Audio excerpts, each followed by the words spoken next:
آج کے اس نئے گہرے مطالعے میں ہمارا موضوع ایک ایسی تحقیق ہے جو واقعی انسانی نفسیات کو کھول کر رکھ دیتی ہے۔ آج ہم 3 اہم صورتوں پر بات کر رہے ہیں، ہاں، سورہ الفرقان کا آخری حصہ آیات 21 سے 77 اور مکمل سورہ الشعراء۔ اور اس کے ساتھ سورہ نمل کا ابتدائی حصہ یعنی آیات 1 سے 59 تک۔ یہ سب مل کر ایک بہت بڑا منظرنامہ بناتے ہیں۔ چلیے اس تحقیق میں موجود واقعات کے پیچھے چھپی سوچ کو سمجھنے کی کوشش کرتے ہیں۔ ضرور۔ سب سے پہلا سوال ہی انسانی ذہن کو تھوڑا جھنجھوڑ دیتا ہے۔ وہ کیسے؟ ایک طرف لوگ سچائی کا انکار کرنے کے لیے عجیب و غریب شرطیں رکھتے ہیں، اچھا، جیسے فرشتوں کا نازل ہونا یا خدا کو اپنی آنکھوں سے دیکھنا۔ صحیح۔ اور دوسری طرف ہمیں ایسی ہستیوں کی مثالیں ملتی ہیں جن کے پاس سب سے بڑی طاقت تھی، مگر ان کی عاجزی بے مثال تھی۔ میں حیران ہوتی ہوں کہ سچائی جب اتنی واضح ہوتی ہے تو لوگ ایسی ناممکن شرطیں کیوں رکھتے ہیں؟ یہ بہت ہی اہم سوال ہے، اور اس تحقیق کی سب سے خاص بات یہی ہے کہ یہ صرف پرانے واقعات نہیں سناتی، بالکل، یہ بتاتی ہے کہ لوگ حقیقت کو قبول کرنے سے ڈرتے کیوں ہیں۔ جب ہم ان صورتوں کے اس حصے پر غور کرتے ہیں تو معلوم ہوتا ہے کہ انکار کرنے والوں کا مسئلہ دلائل کی کمی نہیں تھی۔ انہیں سب سمجھ آ رہا تھا، ہاں، اصل مسئلہ ان کی اپنی آرام پسندی تھی اور جواب دہی سے بچنے کی خواہش۔ صحیح۔ جب کوئی شخص یہ مطالبہ کرتا ہے کہ مجھے فرشتے دکھاؤ یا خدا سامنے آئے تو مانوں، تو دراصل یہ اس کی ایک نفسیاتی ڈھال ہوتی ہے، تاکہ اسے اپنی زندگی کے طور طریقے نہ بدلنے پڑیں۔ بالکل۔ حقیقت کو تسلیم کرنے کا مطلب ہے اپنے اعمال کا حساب دینا۔ اور یہی وہ بنیادی رکاوٹ ہے جو انسان کو سچائی سے دور رکھتی ہے، یعنی لوگ سچائی کو اس لیے نہیں جھٹلاتے کہ وہ سچ نہیں ہے، بلکہ اس لیے کہ وہ سچ ان کی من مرضی کی زندگی کے درمیان دیوار بن جاتا ہے۔ اور یہی بات سورہ الفرقان کے آخری حصے میں شدت سے بیان ہوئی ہے۔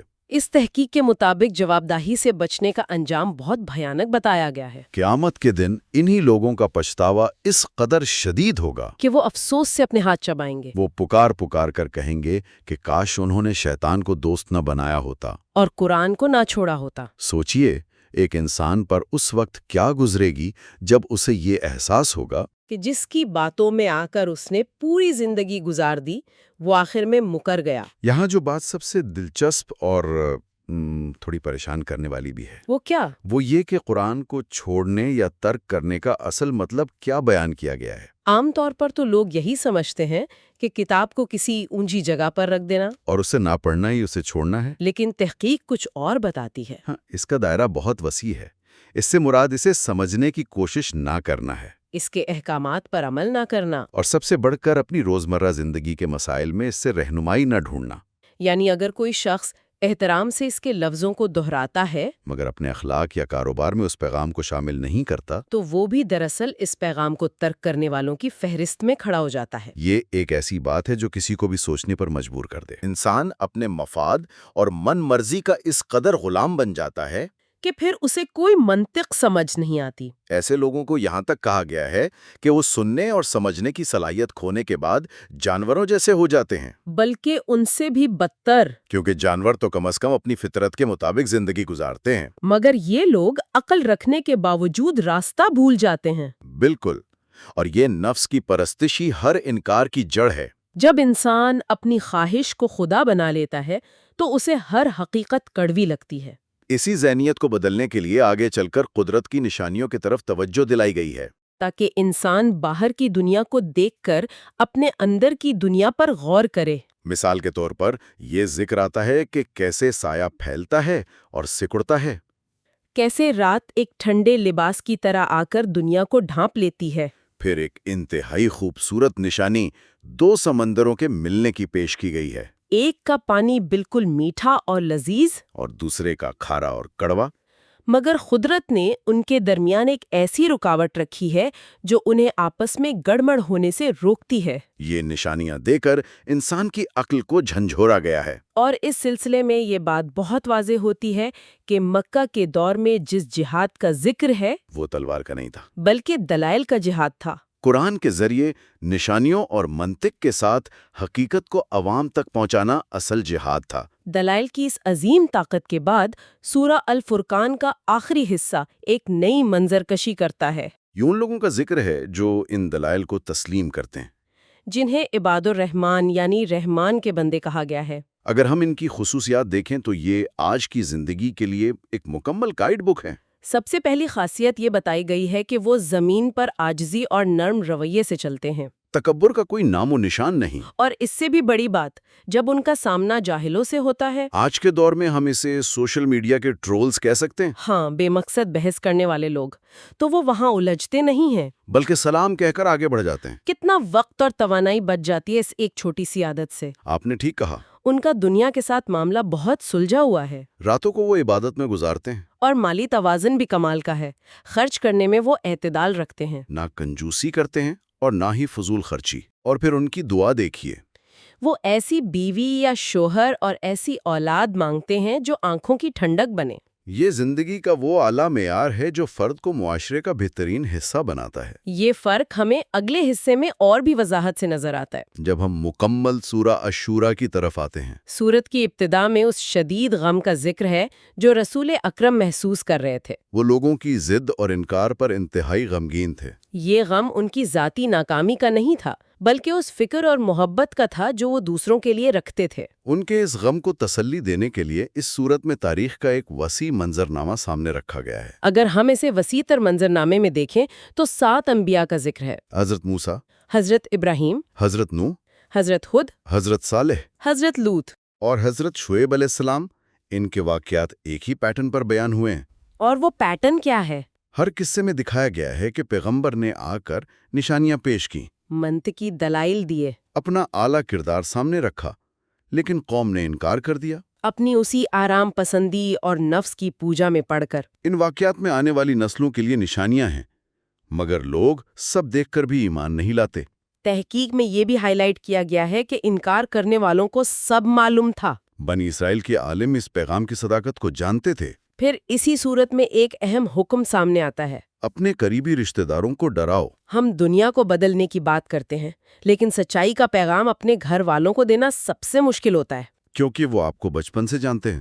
اگر کوئی اپنے گھر والوں کے سامنے سچائی ثابت نہیں کر سکتا تو دنیا کو کیا پیغام دے گا؟ اس کے بعد اس صورت کے نام پر بات کرتے ہیں، الشعراء، یعنی شاعر۔ مواد کے مطابق عام طور پر شاعر اپنی خیالی وادیوں میں بھٹکتے ہیں۔ وہ کہتے ہیں جو کرتے نہیں، اگر اسے آج کے دور سے جوڑیں تو یہ انفلوئنسرز جیسا ہے، جو اپنی آواز سے ایسی بے داغ زندگی کا جادو جگاتے ہیں جو ان کی اپنی نہیں ہوتی۔ الفاظ اور عمل کا تضاد انسان کو کھوکھلا کر دیتا ہے۔ لیکن اس میں ایکسیپشن بھی ہے، وہ لوگ جو ایمان لائے اور ناانصافی کے خلاف مدافعت کی۔ اصل برائی فن میں نہیں بلکہ کرنی اور کتھنی کے تضاد میں ہے۔ چلیے اب یہاں سے گفتگو ایک نیا رخ لیتی ہے۔ یہاں آ کر بات واقعی بہت دلچسپ ہو جاتی ہے۔ ہم سورہ نمل کے ابتدائی حصے کی طرف آتے ہیں۔ سورہ النمل کی شروعات میں ہی جس طرح حضرت سلیمان علیہ السلام کی بے مثال طاقت اور ان کی شخصیت کا ذکر آتا ہے، وہ واقعی رونگٹے کھڑے کر دینے والا ہے۔ ان کے تابع صرف انسان ہی نہیں تھے، بلکہ جناتوں اور پرندوں کے لشکر بھی ان کے حکم کے پابند تھے۔ ہاں، اور یہاں تک کہ انہیں پرندوں اور جانوروں کی بولیاں بھی سکھائی گئی تھیں۔ اور پھر آتا ہے وہ انتہائی اہم واقعہ جس نے اس سورہ کو اس کا نام دیا، یعنی النمل، جس کا مطلب چونٹی ہے۔ بالکل۔ واقعہ کچھ یوں بیان ہوا ہے کہ جب حضرت سلیمان علیہ السلام کا وہ عظیم و شان لشکر، جس میں انسان، جن اور پرندے سب شامل تھے، ہاں، جب وہ لشکر ایک وادی سے گزر رہا تھا تو وہاں ایک چیونٹی نے اپنی قوم کی چیونٹیوں کو مخاطب کر کے کچھ کہا۔ اس نے کہا کہ اپنے گھروں میں گھس جاؤ تاکہ سلیمان اور ان کا لشکر اپنی بے خبری میں تمہیں کچل نہ دیں۔ ذرا اس منظر کو تصور کریں، ایک عظیم بادشاہ جس کے پاس جن اور انسانوں کی فوج ہے، وہ ایک معمولی سی چیونٹی کی آواز سن کر اپنا لشکر روک لیتا ہے۔ یہ اپنے آپ میں دھیان اور توجہ کی سب سے بڑی مثال ہے۔ ایگزیکٹلی، اور اس سے بھی بڑی بات ان کا رد عمل ہے جب انہوں نے اس چیونٹی کی آواز سنی۔ ان کا رویہ یہ بالکل نہیں تھا کہ وہ اپنی فوجی طاقت پر فخر کرتے یا کہتے کہ دیکھو میرا کتنا دبدبہ ہے، میرے آنے سے چیونٹیاں بھی ڈر رہی ہیں، بلکہ ٹیکسٹ بتاتا ہے کہ وہ اس بات پر مسکرائیں، ہنسے، اور انہوں نے فوراً اس بے مثال صلاحیت پر اللہ کا شکر ادا کیا۔ انہوں نے باقاعدہ دعا کی کہ انہیں ہمیشہ ایسے نیک اعمال کرنے کی توفیق ملتی رہے جو ان کے پروردگار کو پسند ہوں۔ یہ شکر گزاری اس بات کا واضح ثبوت ہے کہ انہوں نے اپنے کسی بھی کمال پر گھمنڈ نہیں کیا، بلکہ ہر نعمت کو خالق کا فضل قرار دیا۔ ایک اور واقعہ جو اس نظام و ضبط کو ظاہر کرتا ہے وہ بھی انتہائی زبردست ہے۔ لشکر کے معائنے کا ذکر ہے یہاں۔ بالکل، ایک مرتبہ لشکر کا انسپیکشن ہو رہا تھا اور ایک پرندہ جسے ہدہد کہا جاتا ہے وہ اپنی جگہ پر موجود نہیں تھا۔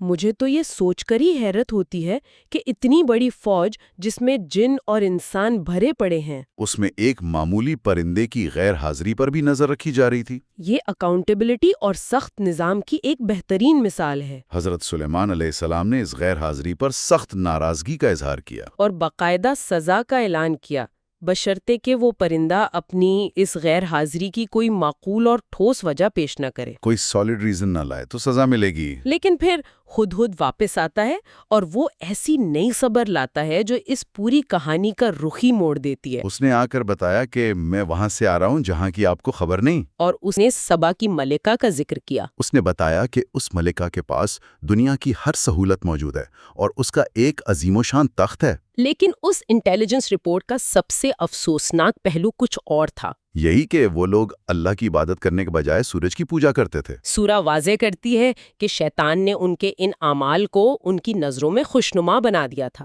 جس کی وجہ سے وہ سیدھے راستے سے بھٹک گئے تھے، اور اس پر حضرت سلیمان علیہ السلام کا رد عمل بھی دھیان دینے کے لائق ہے۔ انہوں نے جذباتی ہو کر فوراً کوئی فوجی کارروائی تو نہیں کی؟ بالکل نہیں، انہوں نے تصدیق کے لیے اسی ہدہد کے ذریعے ایک خط بھیجا۔ اس خط کا آغاز بسم اللہ سے کیا گیا تھا اور اس میں ملکہ سبا کے لیے ایک واضح ٹو دا پوائنٹ پیغام تھا۔ پیغام تھا کہ میرے مقابلے میں سرکشی اور بڑاپن مت دکھاؤ، اور مسلمان ہو کر یعنی اطاعت گزار ہو کر میرے سامنے حاضر ہو جاؤ۔ کوئی ڈپلومیٹک گول مول بات نہیں، بالکل سیدھا پیغام۔ اور یہ خط دربار سبا میں پہنچنے کے بعد جو منظر بنتا ہے وہ قیادت کے حوالے سے بہت اہم ہے۔ ملکہ کو جب یہ خط ملتا ہے تو وہ اپنے سرداروں اور مشیروں سے مشورہ کرتی ہے، اور ان کے مشیروں نے بالکل وہی کیا جو عام طور پر طاقت کے نشے میں چور لوگ کرتے ہیں۔ یعنی انہوں نے اپنی فوجی طاقت پر گھمنڈ کیا۔ انہوں نے سینہ چوڑا کر کے کہا کہ ہم طاقتور ہیں، ہمارے پاس فوج ہے اور ہم لڑنا جانتے ہیں۔ اور آگے فیصلہ آپ کے ہاتھ میں، یہ کہہ دیا۔ یہ وہی گھمنڈ ہے جس کا تکراؤ ہم حضرت سلیمان علیہ السلام کی عاجزی سے کر رہے ہیں۔ ہاں، مطلب ان کے ایڈوائزرز ایسنشلی یس مین تھے جو بس جنگ کے لیے تیار تھے۔ لیکن ملکہ جو کہ ایک دانشمند حکمران تھیں، انہوں نے بر راست ٹکراؤ سے گریز کیا۔ ان کی دانشمندی کہاں نظر آتی ہے؟ انہوں نے سوچا کہ جب بادشاہ کسی شہر پر حملہ کرتے ہیں تو اسے تباہ و برباد کر دیتے ہیں اور وہاں کے عزت داروں کو ذلیل کر دیتے ہیں۔ صحیح۔ اس لیے اس نے فیصلہ کیا کہ ایک قیمتی تحفہ بھیج کر آزمائش کی جائے۔ وہ یہ دیکھنا چاہتی تھیں کہ آیا یہ واقعی کوئی عظیم نبی ہیں جن کا مقصد دین اور اصلاح ہے، یا صرف ایک عام دنیاوی بادشاہ ہیں جو دولت، خزانے اور دبدبے کے بھوکے ہیں۔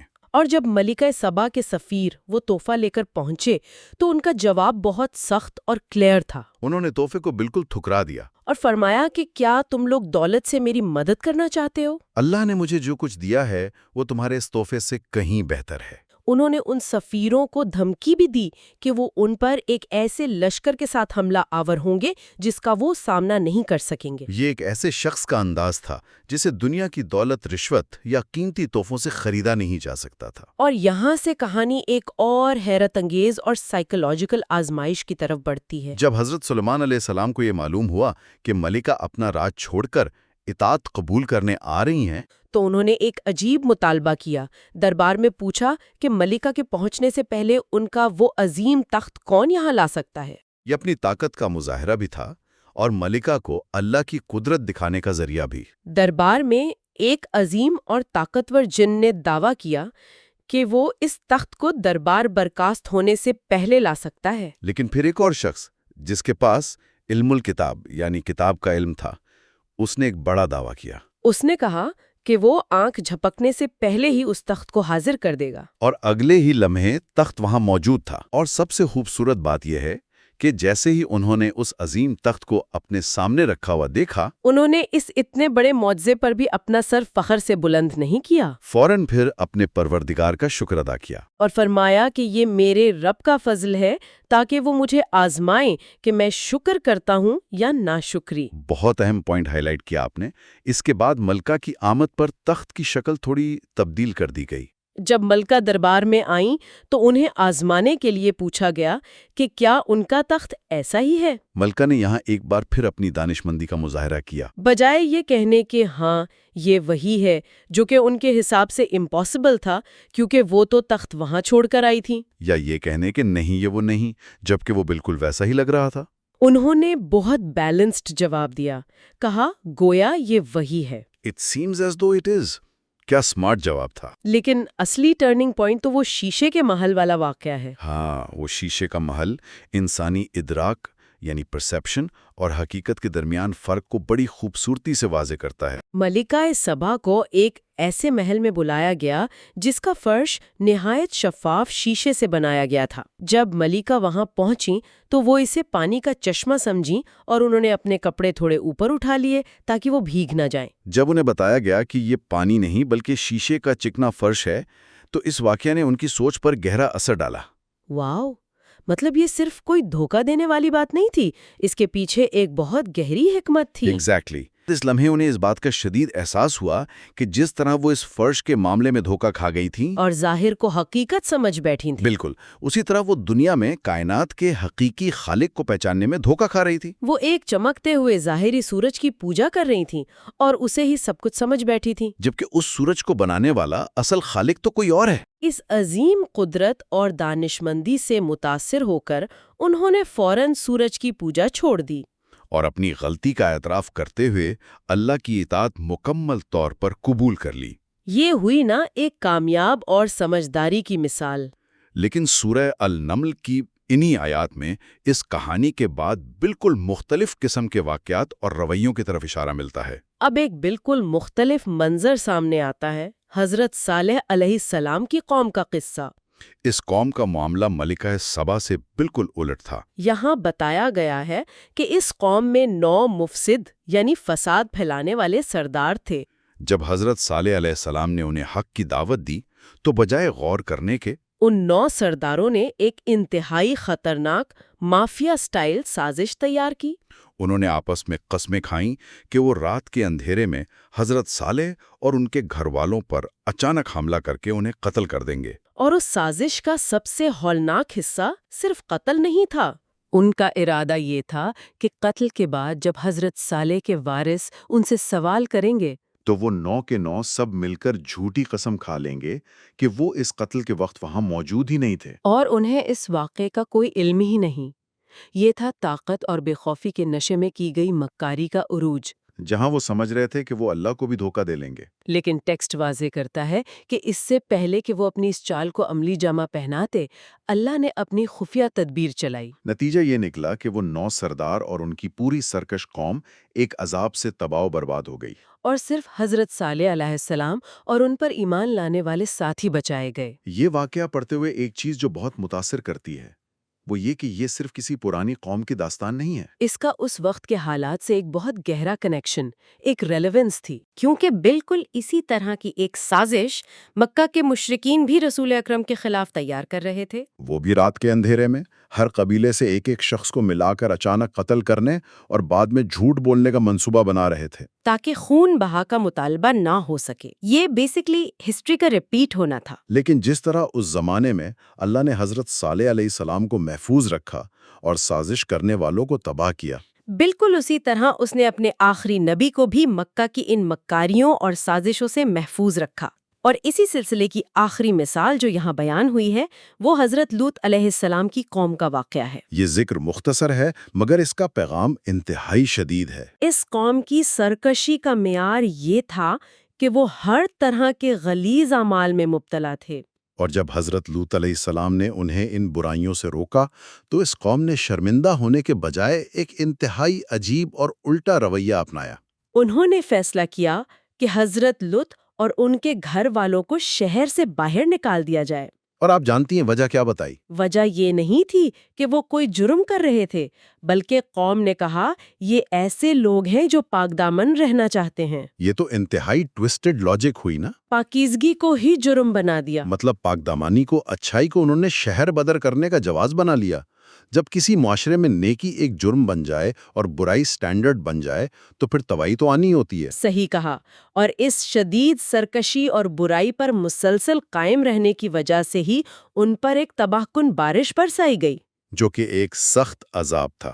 اور وہ لوگ صفائے ہستی سے ہمیشہ کے لیے مٹا دیے گئے۔